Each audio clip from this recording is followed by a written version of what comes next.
21 बच्चों ने अपनी जान गंवा दी, आत्महत्या की जब उसने अपने मंत्री पद से इस्तीफा दिया।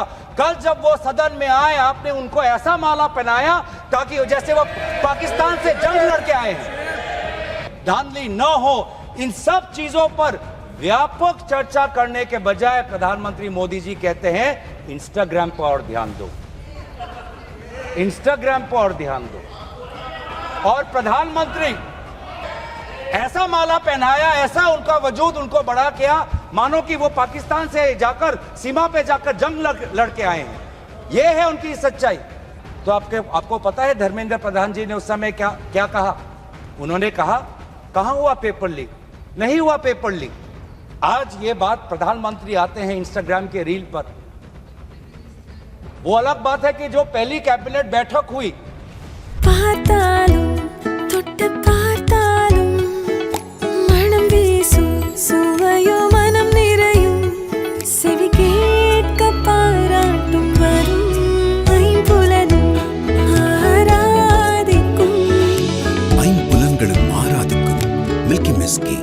और उनके बाद और इस संशोधन वाले बिल का विवरण पढ़ के साफ साफ पता चल जाता है कि ये सरकार शिक्षा विभाग को लेकर गंभीर नहीं है, सुधार नहीं लाना चाहती।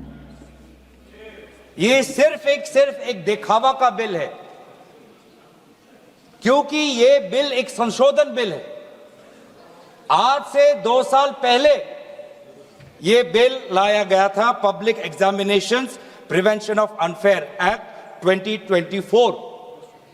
उस समय में भी एक यूजीसी ये नीट के 2024 के परीक्षा को लेकर पूरे देश भर में लोगों के मन में व्यापक चिंता थी। उस समय में भी इसी तरह आज जैसे मंत्री जी कह रहे हैं, सरकार ने इस बिल का इंट्रोडक्शन करते हुए ये कहा कि ये बहुत ही एक ऐतिहासिक कदम है, एक बहुत बड़ा कदम है और इससे शिक्षा विभाग सुधरेगा और इससे परीक्षा में जो पेपर लीक होते हैं अब नहीं होगा, अब किसी का साहस नहीं होगा। ऐसे कड़े दंड उस समय सरकार ने कहा कि 2024 के बिल में वो लाए हैं। तो जो 2024 के नीट यूजी पेपर लीक पे जो तहकीकात हुई,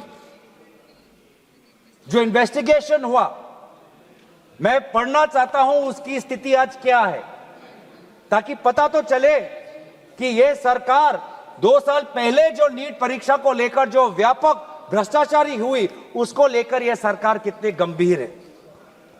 बहुत दुख के साथ मैं कहना चाहता हूं कि एक अखबार में आर्टिकल आया 2026 में कि जो 45 व्यक्ति थे जो चार्जशीट हुए थे नीट यूजी 2024 पेपर लीक के मामले में, 45 में से 44 को बेल मिल चुका है।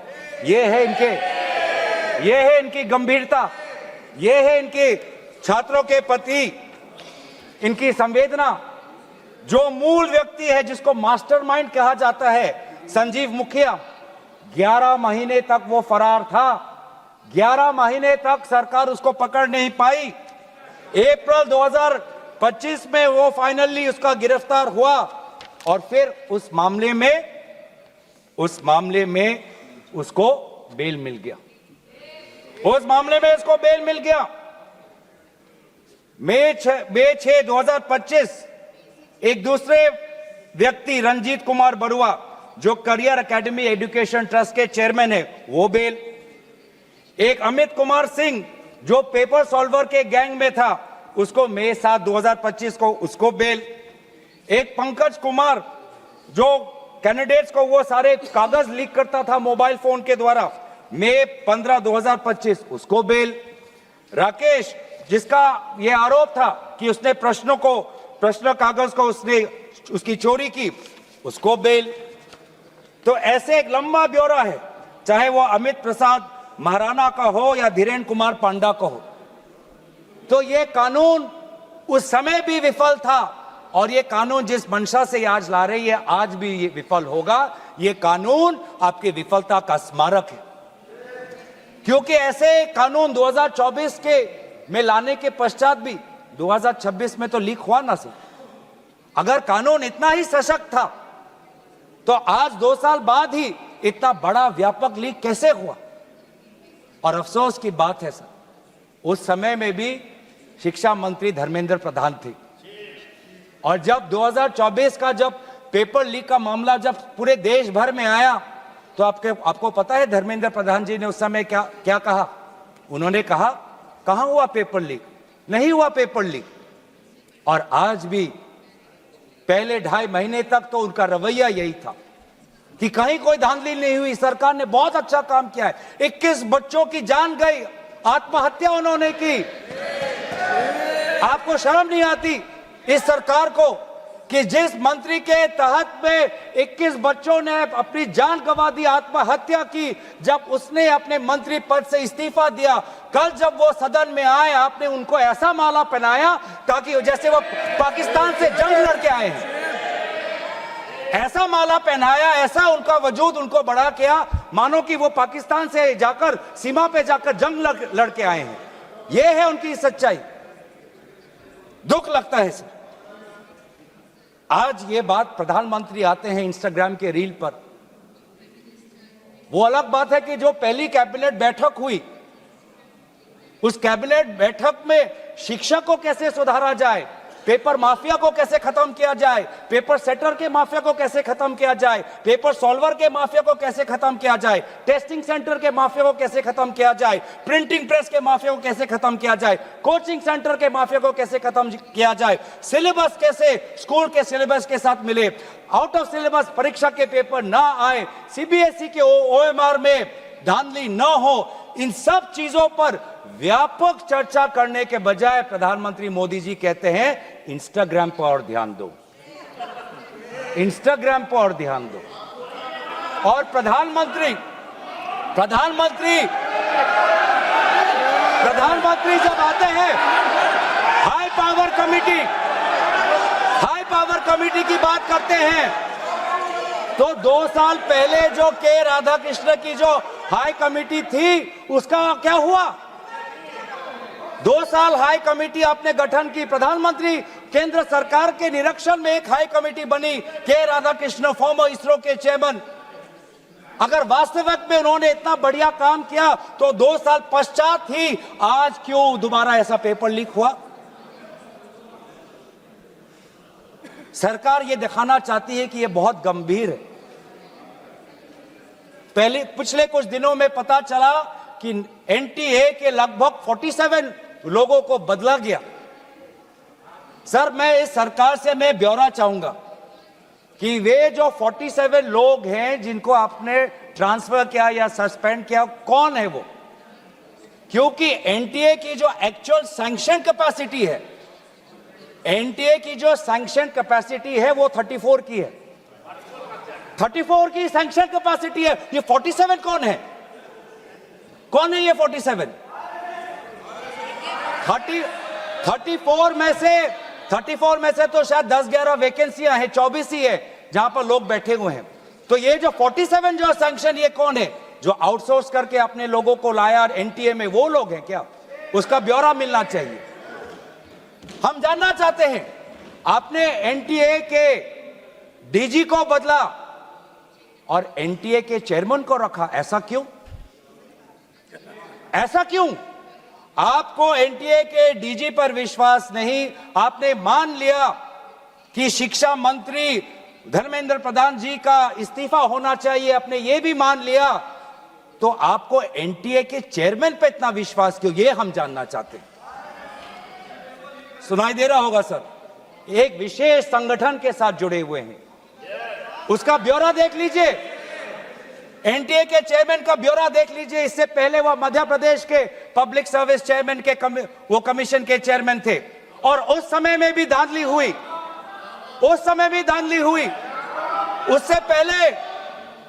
उससे पहले वो छत्तीसगढ़ में भी पब्लिक सर्विस कमीशन में चेयरमैन थे, उस समय में भी धांधली हुई।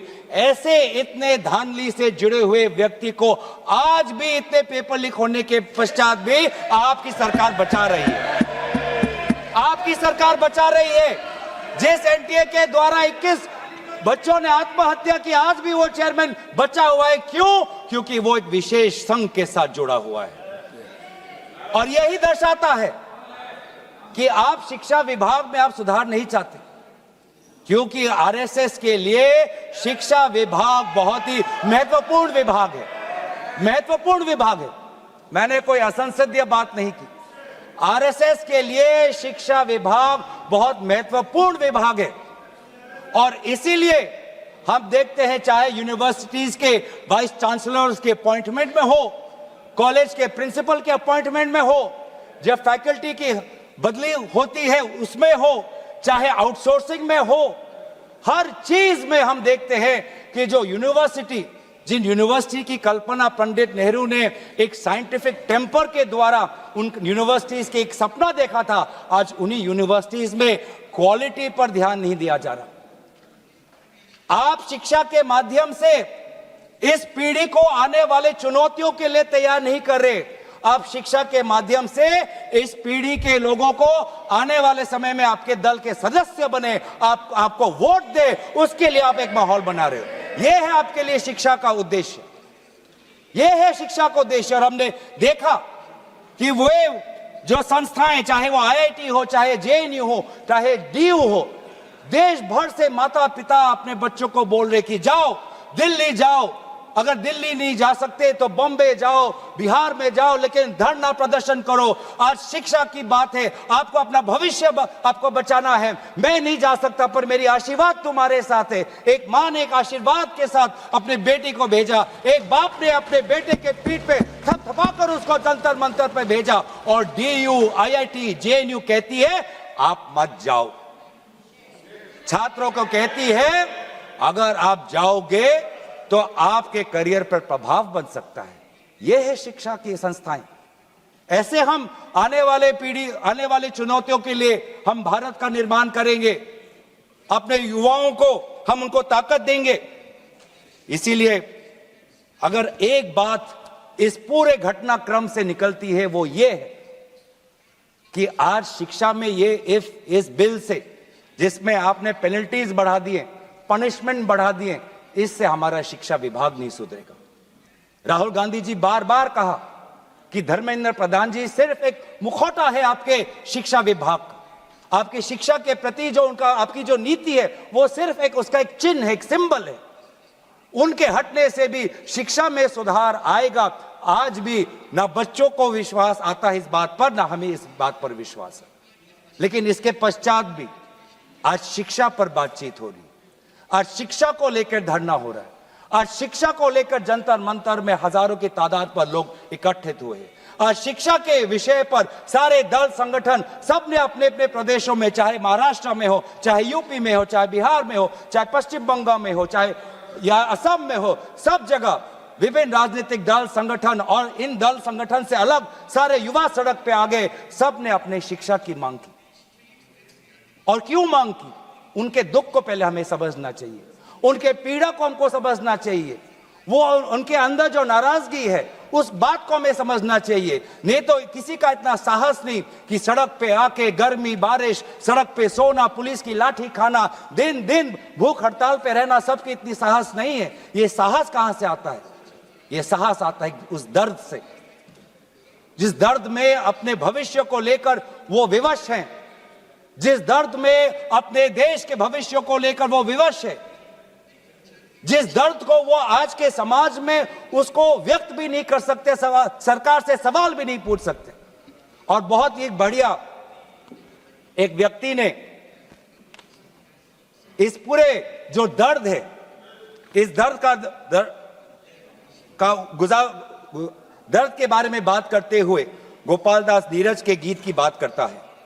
वो व्यक्ति, जिस व्यक्ति से राहुल गांधी जी मिलने गए, उसने कहा, उसने हमें याद दिलाया कि नीरज की वो पंक्तियां, स्वप्न झरे फूल से, मीत चुबे शूल से, लुट गए सिंगार सभी, भाग गए बबूल से, और हम खड़े खड़े बाहर देखते रहे, कारवां गुजर गया गुबार देखते रहे। ये बच्चों की वो दुख है। क्या करें?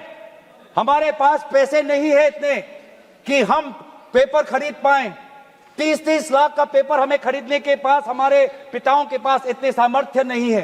वो दुख है, वो नाराज है, और इसीलिए जब वो दुख से वो लड़ नहीं पाते तो आत्महत्या पर आ पड़ते।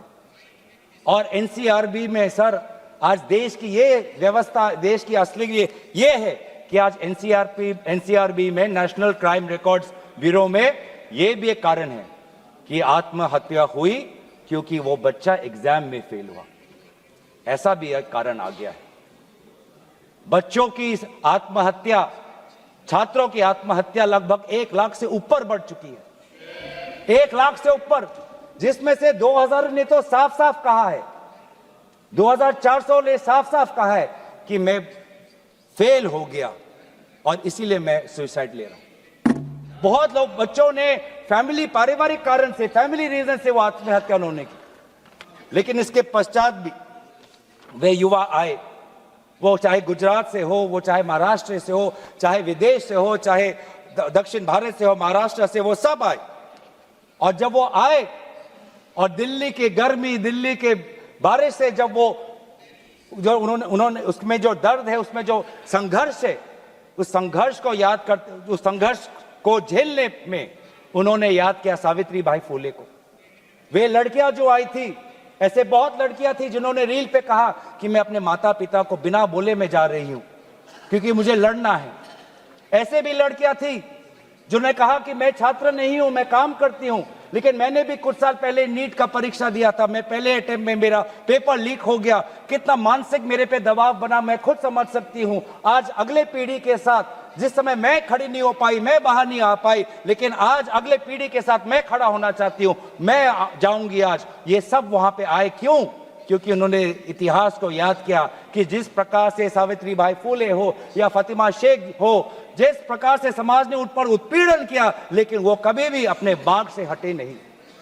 युवा लोग आए, एक लड़का था हरे शर्ट में, वो पुलिस को बोल रहा कि आ मार, मुझे मारो, मारो सर मारो।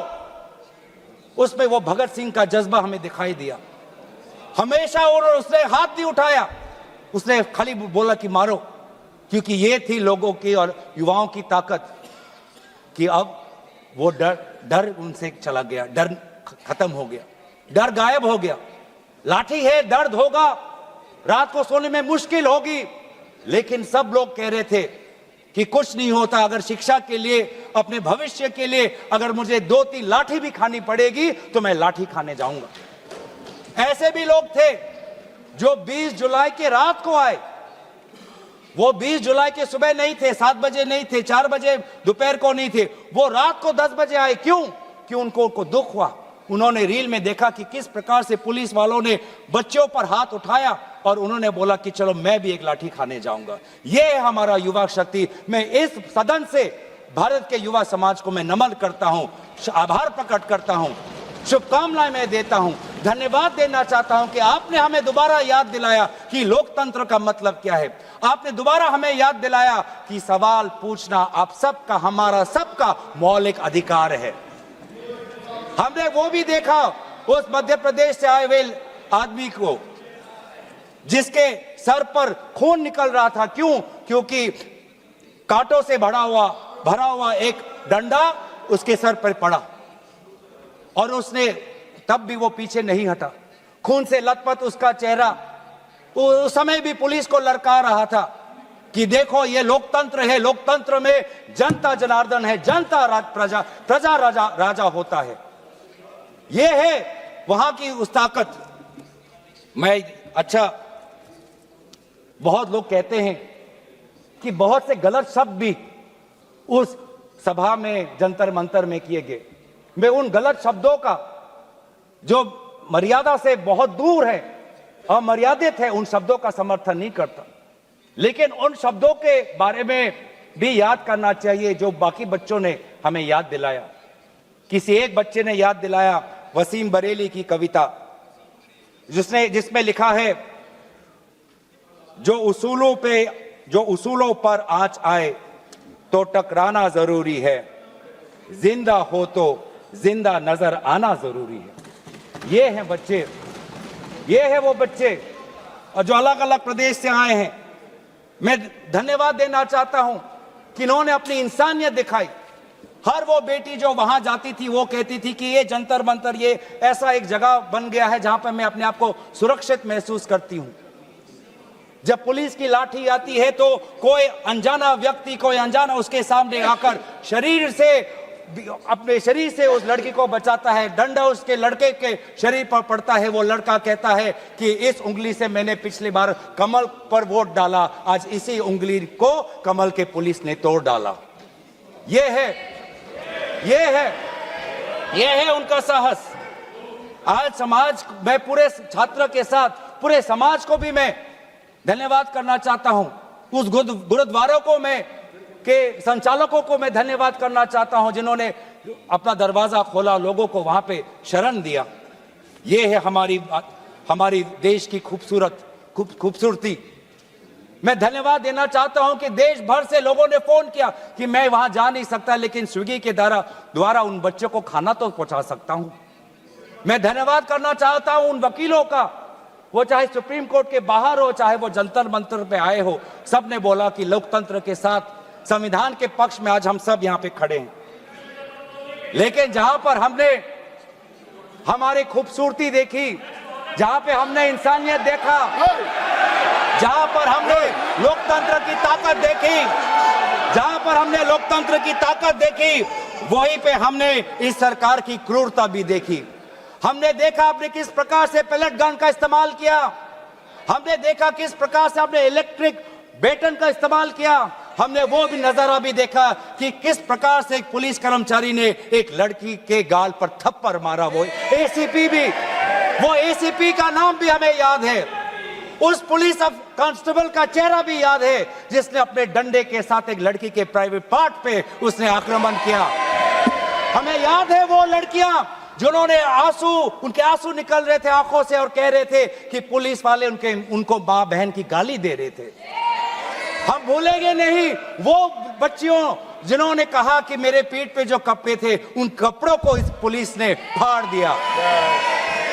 ये है असलियत, और इसीलिए बार बार हम मांग कर रहे हैं कि किसने आदेश दिया, वो आदेश कहां से आया कि पैलेट गन का इस्तेमाल हो, किसने आदेश दिया कि आंसू गैस का इस्तेमाल हो, किसने आदेश दिया कि लाठी पैरों पे नहीं लाठी सर पे पड़नी चाहिए, किसने वो आदेश दिया।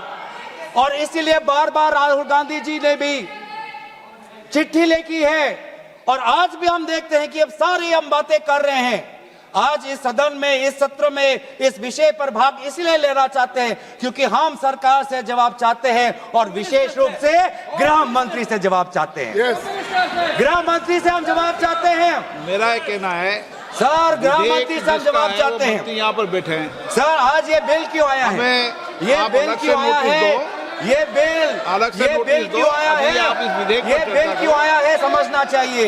ये बिल इसलिए आया है कि गृह मंत्री के द्वारा भेजी हुई पुलिस लोगों के हौसले को कुचल नहीं पाई, इसीलिए ये बिल आया है। आपने उस धरना को खत्म नहीं कर पाया, इसलिए ये बिल आया है। हमने देखा ना सिर्फ दिल्ली में, बिहार में आपने AK-47 का इस्तेमाल किया। ये नौबत है। हमने इसीलिए मैं लोगों का धन्यवाद करना चाहूंगा, और धरना प्रदर्शनकारी के साथ है जिन्होंने एक और हमें बहुत ही खूबसूरत गीत याद दिलाया, दिनकर का।